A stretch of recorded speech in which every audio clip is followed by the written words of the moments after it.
Assalamualaikum warahmatullahi wabarakatuh. Perkenalkan, nama saya Lisna Ervina dengan NIM 22650032.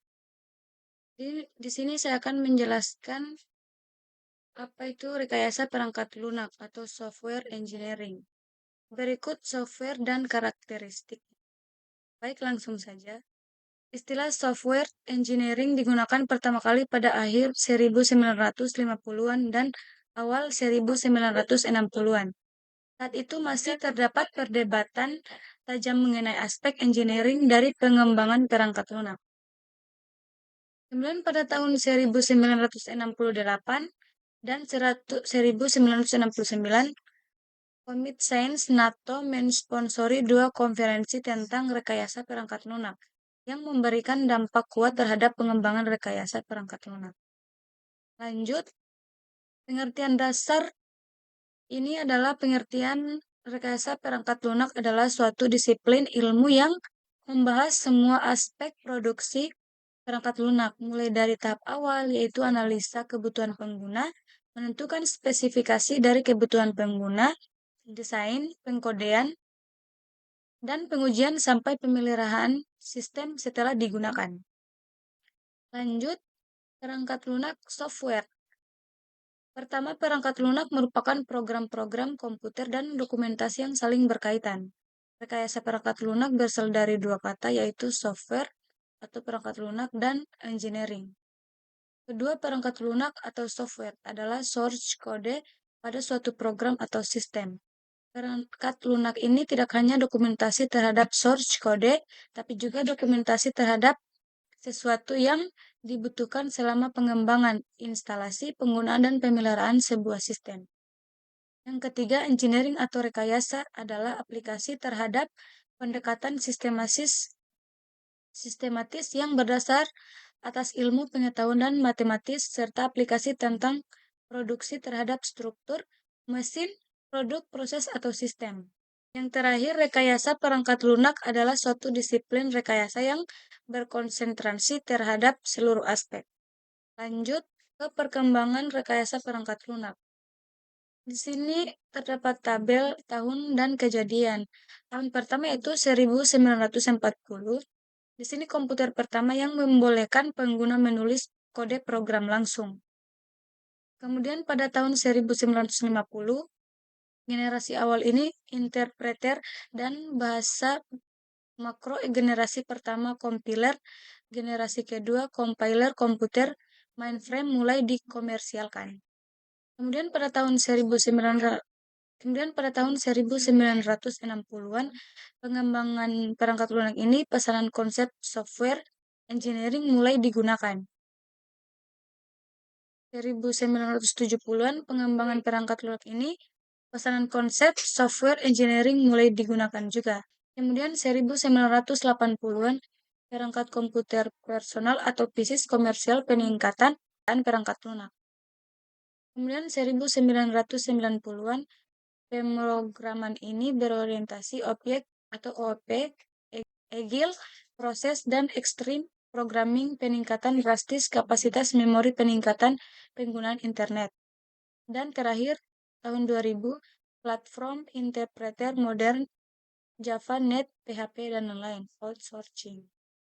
Lanjut, di sini terdapat ruang lingkup rekayasa perangkat lunak atau software engineering. Pertama di sini software engineering dan mencambangkan pertama software requirement, kemudian proses, software quality, tools dan method, terdapat software design dan manajemen, kemudian dicambangkan juga dengan software construction, software testing, software maintenance, dan configuration management. Lanjut ke tujuan rekayasa perangkat lunak. Di sini terdapat faktor-faktor yang melatar belakangi munculnya rekayasa perangkat lunak ini. Pertama itu ketidakmampuan organisasi memprediksi waktu, usaha, dan biaya untuk membangun perangkat lunak. Dan perubahan nisbah atau rasio biaya perangkat keras THD harga perangkat lunak. Kemudian kemajuan pesat perangkat keras, kemajuan dalam teknik-teknik pembuatan perangkat lunak, tuntutan yang lebih tinggi terhadap jumlah perangkat lunak, tuntutan yang lebih tinggi terhadap mutu perangkat lunak, dan meningkatkan peran pemeliharaan. Kemudian di sini ada tujuan dari rekayasa perangkat lunak. Ada 3, yaitu menghasilkan perangkat lunak yang berkualitas, kedua menghasilkan perangkat lunak yang efisien, dan yang terakhir, ketiga menghasilkan perangkat lunak tepat waktu. Lanjut ke rekayasa perangkat lunak dan disiplin ilmu lain-lain. Di sini terdapat bidang ilmu manajemen meliputi akuntansi, finansial, pemasaran, manajemen operasi, ekonomi, analisis kuantitatif, manajemen sumber daya manusia, kebijakan, dan strategi bisnis. Kemudian bidang ilmu matematika meliputi aljabar linear, kalkulus, peluang statistik, analisis numerik, dan matematika distrik. Kemudian bidang ilmu manajemen proyek meliputi semua hal yang berkaitan dengan proyek, seperti ruang lingkup proyek, anggaran, tenaga kerja, kualitas, manajemen risiko, dan keandalan perbaikan kualitas, dan metode-metode kuantitatif. Kemudian bidang ilmu ergonomika menyangkut hubungan atau interaksi antar manusia dengan komponen-komponen lain dalam sistem komputer. Dan yang terakhir, bidang ilmu rekayasa sistem meliputi teori sistem, analisis biaya keuntungan, pemodelan, simulasi, proses, dan bisnis. Lanjut ke sifat dan karakteristik software. Di sini terdapat ada 3 sifat. Yang pertama yaitu software merupakan elemen sistem logik dan bukan elemen sistem fisik seperti hardware. Dua, elemen itu tidak aus tetapi tidak rusak. Dan yang ketiga, elemen software itu direkayasa atau dikembangkan dan bukan dibuat di pabrik seperti hardware. Lanjut ke kategori perangkat lunak secara umum. Di sini terdapat kategori perangkat lunak secara umum dikelompokkan sebagai berikut. Perangkat lunak, di sini saya akan membaca 1 atau 2. Yang lainnya bisa dilihat atau dibaca. Pertama, perangkat lunak sistem sekumpulan program yang ditulis untuk melayani program-program yang lain, seperti compiler, editor, dan utilitas pengatur file. Kedua, perangkat lunak real-time, program-program yang memonitor atau menganalisis, mengontrol kejadian dunia nyata pada saat terjadinya real-time event. Dan sebagai berikut dan lain-lainnya. Lanjut ke tipe-tipe software.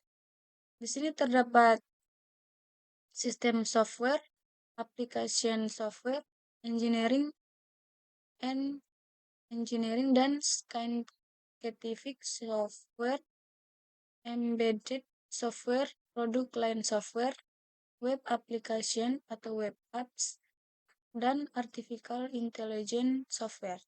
Mungkin itu saja penjelasan dari saya. Bila ada salah kata, mohon dimaafkan. Wabillahi taufiq walhidayah. Wassalamualaikum warahmatullahi wabarakatuh.